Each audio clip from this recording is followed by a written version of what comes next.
All right, all Welcome, right. welcome everybody. Yes. I'm sorry, Dave, didn't mean to step on you, Oh, but no, no, no, welcome no. everybody to another episode of You Can't Make This Shit Up. That is your main host, the man of the hour, David Washington, and I'm Joel Huxley. And this is a JN Washington Network production. We thank everybody from our interns to our producers for the hard work that they put in on these things. David, I just want to really get started because collecting petitions is going to be our topic, and it's going to be talking about the 11th U.S. Circuit Court of Appeals in Atlanta is actually set to hear the oral arguments regarding a lawsuit against the Florida Senate Bill 7050. Again, people that are watching, it's Florida Senate Bill 7050. And now this legislation mandates that the organizations aiding you, shoot, it mandates that organizations aiding U.S. citizens in voter registration must file an affirmation confirming that those handling the registration are U.S. citizens or risk a fine of up to $50,000. And those in protest to this legislation state that it's imperative to have Latino canvassers who speak Spanish to reach out to the Hispanic population. Let's go. I mean, David, this is very interesting topic that we have on our plate today. It is, and it hits home for us because as your political innovators and in the business of campaign management, we work with our business partners, particularly door-to-door I-4, who provide us with our traditional and digital canvassing services. And understanding what door-to-door I-4 does, they do hire individuals who are Spanish speaking, specifically Spanish speaking, because there is a demographic in the service area that is predominantly Spanish speaking. And some of those individuals are not citizens of America, of the United States. And so this does hit home. Now, granted, door to door does most of its canvassing when it's voter outreach, not necessarily registration, but there are those moments where they are registering people very rarely. And I see how this particular legislation, from a business perspective, does hamper the opportunity to fill a need and to get the job done of registering a demographic that is not necessarily dynamically involved in the electoral process. Well, I mean, yeah, David, I totally agree. There's not enough American citizens that, U.S. citizens that speak Spanish. I mean, come on, we don't have any of those, so we might as well just like get people that influence our vote that don't even live in our country. So, okay, I'll I'll I'll, I'll take that sarcasm and go with that. Okay. So, no, David, we need to secure the voter registration integrity. We have to uphold the state sovereignty. We need to support the compliance and the accountability. And we need to protect voter rights. Okay. You can't have foreign influence involved in your election process. You can't have foreign influence in getting people registered to vote. That's the point here. So how are people influenced? If you could give me an example of how Well, they're individuals not supposed to. influence, Well, if you're not supposed to. You're if not if supposed if to be someone partisan. if someone is Spanish speaking and they are not a citizen, they're non-citizen, and they come to Mhm. the door and they say to your door, or while you're walking down the street, and ask you if you're registered to vote. You say no. They say, would you like to register? You say yes. Where is the interference? Where is the problem in that? So Senate Bill 750, what it aims to do is ensure that the integrity of voter registration by requiring organizations assisting citizens to register to vote to have U.S. citizenship if they're handling those registrations. Okay. Okay, this provision is crucial in upholding the standards of election processes and protecting us against potential fraud or misconduct. Okay, but if someone again, if you could give me an example of fraud, if a canvasser is trained to collect petitions, and there's trainings available through the supervisor of elections office. So, and I know there's organizations that also provide this training. So if someone is trained to do the right thing, there's quality assurance. There is um, there's safeguards in place, and then of course that information is reviewed by the Division of Elections. Where where is there an attack on the integrity of the vote? I, I I'm trying to understand.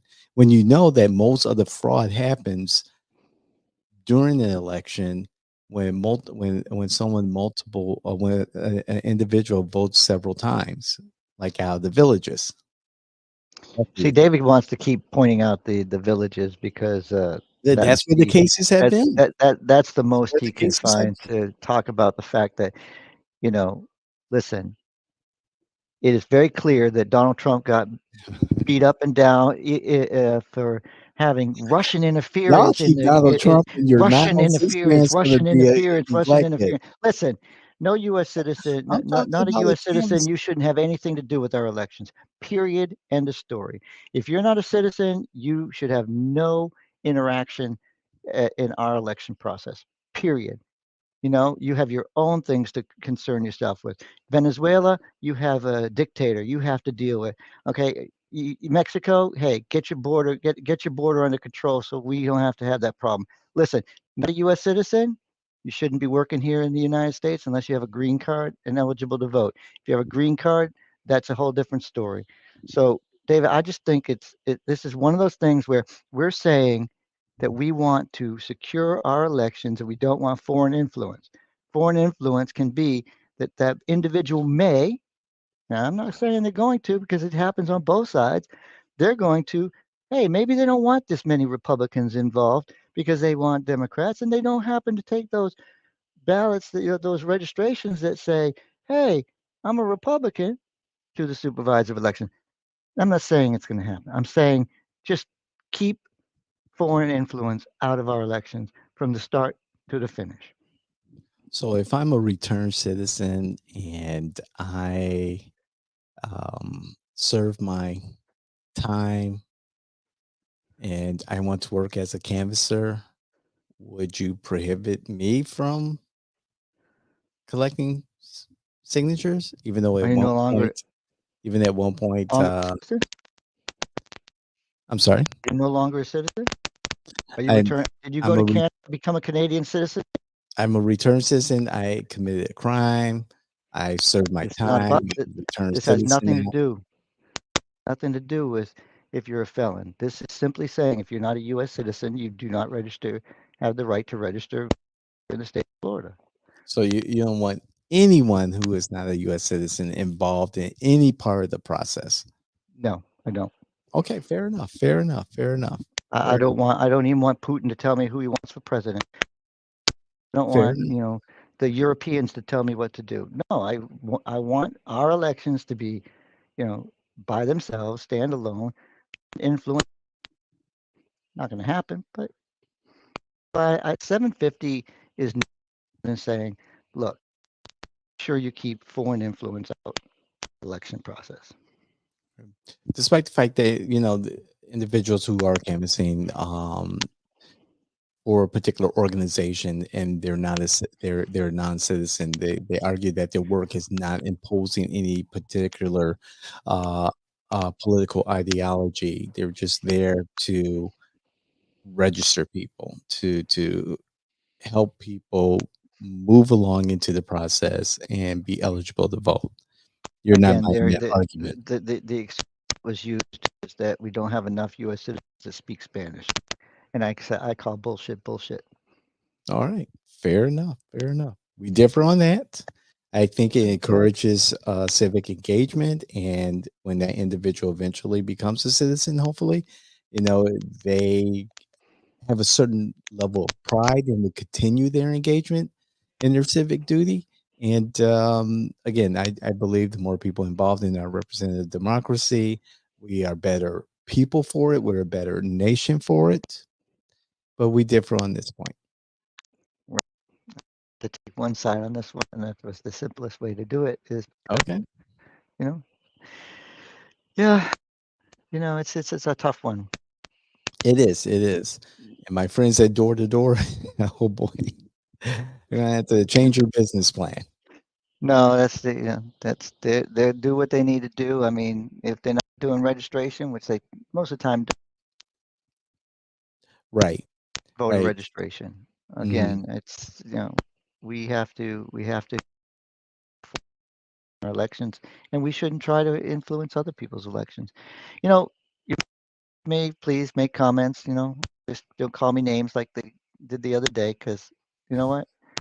I don't care about your feelings. I care about the facts. There you go. That's our motto.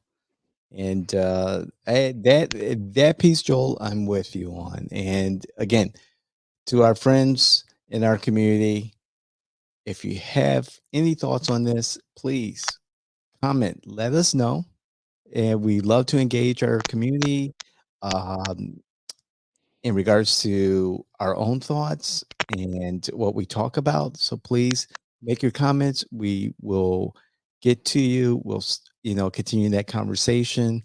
Share this information. Share our content with as many people that you know, your friends, your family, those politicals you know, those electeds that you know.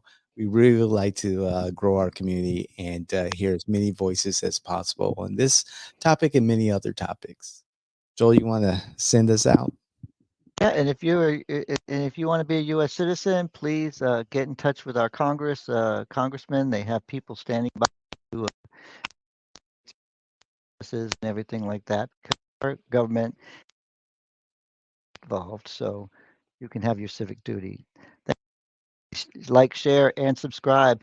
Listen, take a gander at 29 Days of Greatness. You don't usually get an extra day in February. This is Black History Month, and we're proud of what we're doing here at Jay in Washington, and we want to share it with you. Thank you. Thank you.